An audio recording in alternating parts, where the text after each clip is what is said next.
এই যে এই দোলনাতে সব দিন ককটেলদের রাজত্ব ছিল, ঠিক আছে।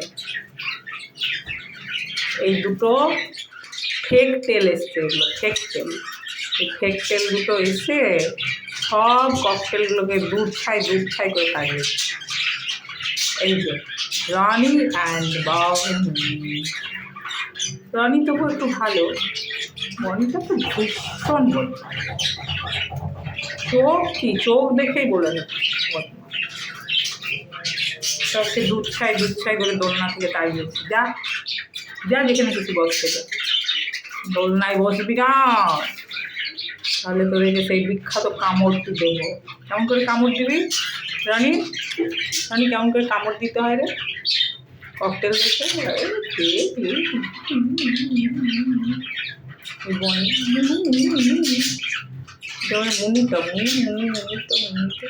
থাক থাক থাক।